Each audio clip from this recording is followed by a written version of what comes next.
All right, already at episode 4 here. First 3 episodes, we're really focusing on our footwork and how important using our footwork in fighting is. So quick recap from episode 3, we worked on from our defensive stance, we have attacking stance and coming back into our neutral stance. From here, we can shuffle sideways and come back into our attacking stance. That's called triangle stepping and in our neutral stance position.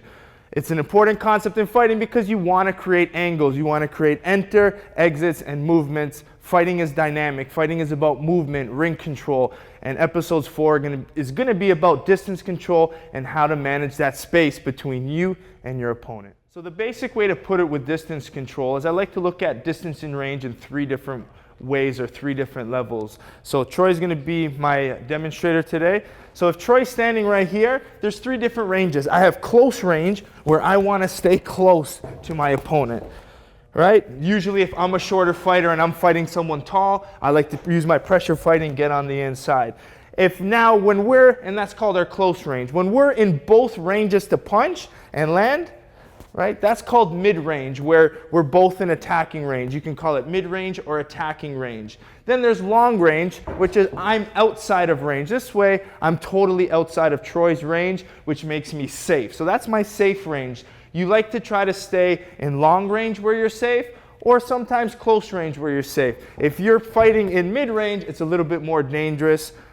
As we go through the series, I'll show you different ways to defend and block in mid-range. But for now, we want to stay in long range where we're safe and use our footwork, our triangle stepping. First thing about range is you have to know how long your opponent's reach is. So if Troy puts his hand out, okay, if I stay here, I'm in mid-range. So I need to make sure I'm just outside of his range. So when we're doing the drills today, I want you to stay at least 1 arm length away so you know how far you have to be. And you need to remember this is kickboxing. So just because he doesn't reach with his jab, his kicks might be around, and this is how you're going to see how effective the neutral stance is and the triangle step is in avoiding counter low kicks. So quick example, Troy punches. If he goes to kick, I can go back to my neutral stance, circle, and come back in. One effective way of using episode 3 in episode 4. The first drill, we're going to start very basic and it's going to be very slow. You don't want to over-rush these drills. It's a drill to help your partner. So when you're drilling, take your time. Don't over-rush and run. Let them understand and really grasp the footwork. The first one is going to be almost like dancing, where we're going to follow each other in different directions, making sure we constantly manage that distance so I'm outside of range. So I'm not in mid-range, I'm staying in outside/long range. So Troy and I are here, and we're just going to follow each other, keeping each other's distance and following each other.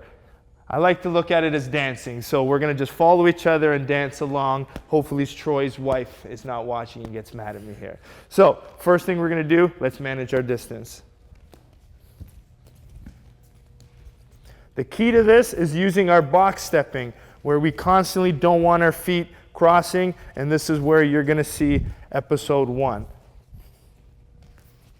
And you can see we're constantly staying away from each other, managing distance, and not getting too close to each other, always staying out in that long range. To make this drill a little bit more advanced, we're going to add a pressure fighter versus a movement fighter. I'm going to start being the pressure fighter, and I'm going to pressure fight in more of a straight line, where Troy is going to use the triangle step in the neutral stance in order to move, create angles, and evade my pressure. Here we go.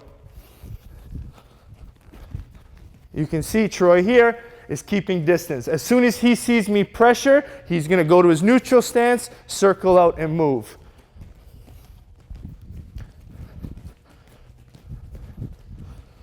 Now what I'm going to get Troy is using single. I'm going to get him to switch directions a little bit to make his footwork a little bit more fancy and unpredictable which way he's going.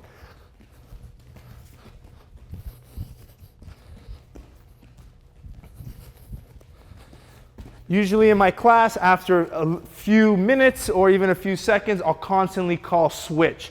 And what the switch does, Troy will now become the pressure fighter. I will become the outside movement fighter, avoiding his forward pressure. So switch.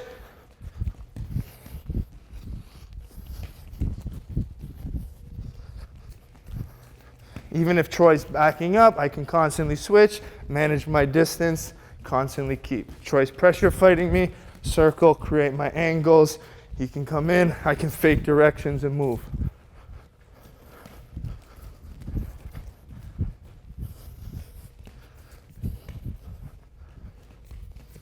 As it gets more advanced, you can add some slight punching, very light, just to see how and at far range is. I'm going to mix in punches and kicks with Troy.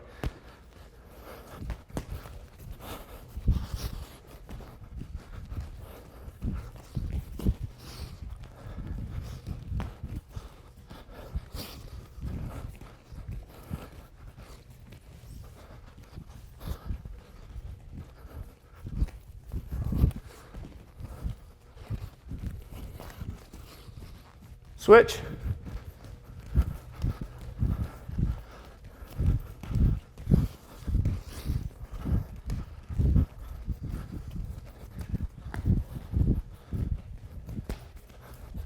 And time. Very simple drills. As you can see, we're already 4 episodes in and we've yet to throw a punch. Footwork is key, basics are key. Learning this from an early stage is going to help you a lot down the road. And that concludes episode 4, distance control. And distance control is probably the most important thing when it comes to fighting. You need to know where you are in relation to your opponent. This way you know what strikes work better, how to use better defense. All the best fighters in the world have great distance control. Watch them, study it, and always constantly improve it. Whether you're a pressure fighter or a movement fighter, you need to understand distance and distance control. Also called range, distance or range, same kind of word for the same thing.